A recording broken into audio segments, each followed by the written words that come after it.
adanya anggota TNI, dan kami paham bahwa tim penyelidik kami mungkin ada kehilafan, ada kelupaan bahwasanya manakala ada melibatkan TNI harus diserahkan kepada TNI, bukan kita yang tangani, bukan KPK.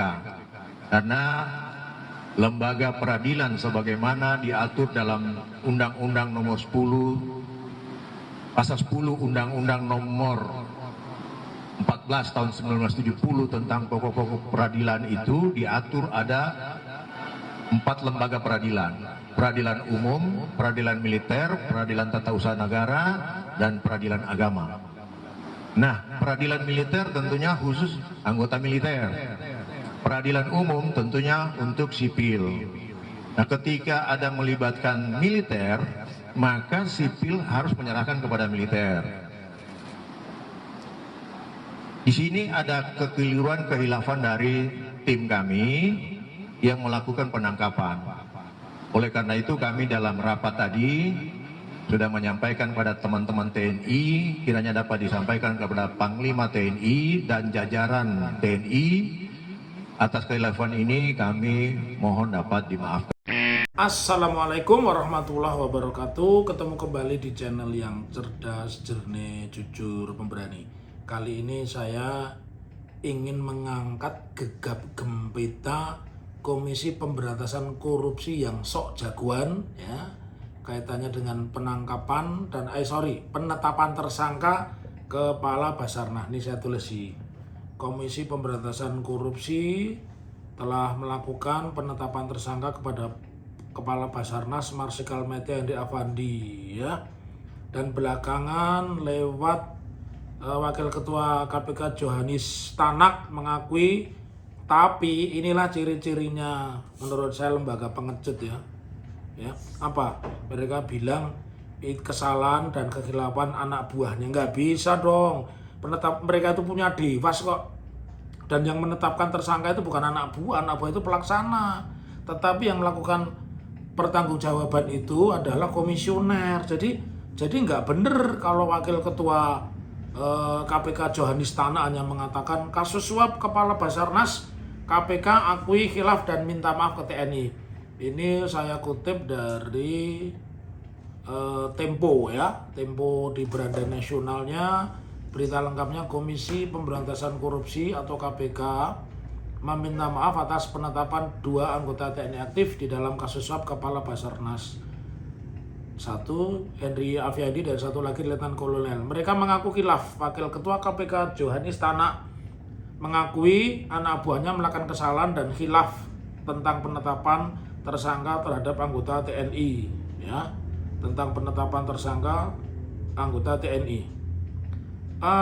Masyarakat awam mungkin hanya akan menerima saja, ya, bahwa mereka minta maaf, ya.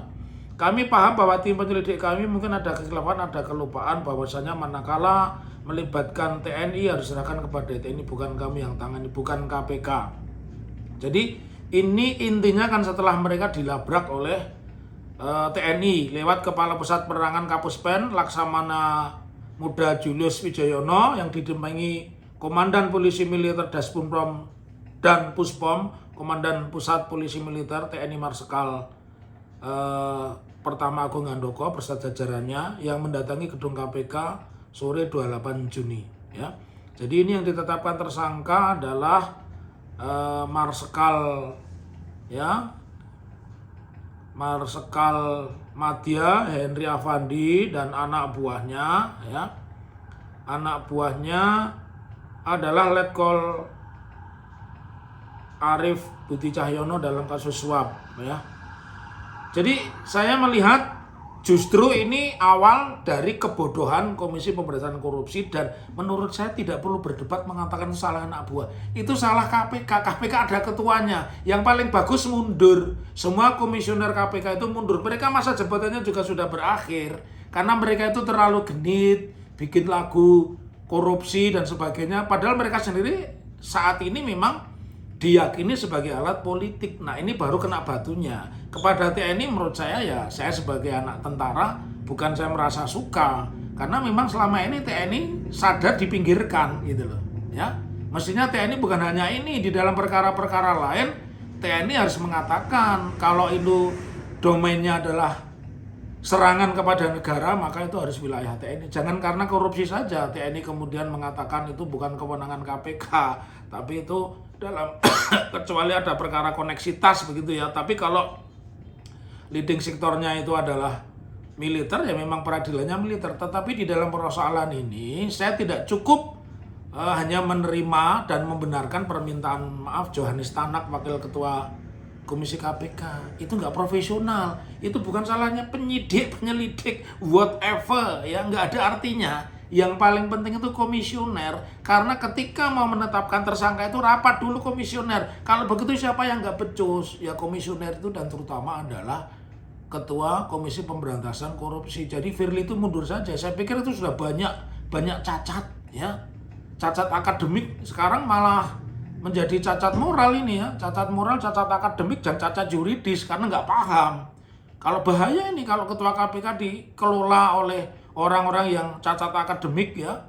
Jadi dia tidak menguasai, tidak berilmu begini ya, jadi kacau balau. Oleh karena itu saya meminta kepada masyarakat kasus ini jangan didiamkan, hanya berhenti mereka mengadakan jumpa pers dan meminta maaf kepada TNI. Enggak cukup. Itu tidak profesional. Nah artinya kalau terhadap TNI saja dia bisa salah, berarti bukan hanya mungkin, berarti benar adanya mereka juga salah tangkap kepada orang lain hanya karena pesanan politik.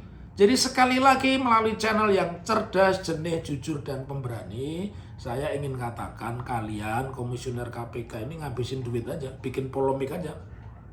Jadi mundur, nggak perlulah mempertahankan jabatan, mempertahankan kedudukan, apalagi dengan bahasa-bahasa kayak anggota DPR yang disalahkan itu anak buahnya, stafnya, dan sebagainya.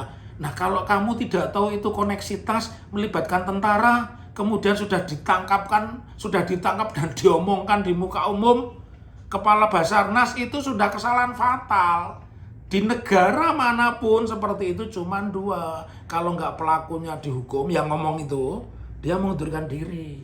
Oleh karena itu, mari masyarakat bareng-bareng bersama saya ya, bikin petisi atau kalau perlu kita datangi KPK bareng-bareng, mereka mundur karena mereka tidak punya kehormatan, tidak punya kredibilitas, dan yang pasti mereka secara akademik tidak profesional. Karena tidak bisa membedakan mana perbuatan itu yang masuk kategori wilayah hukum militer atau tentara, mana yang tunduk pada hukum sipil.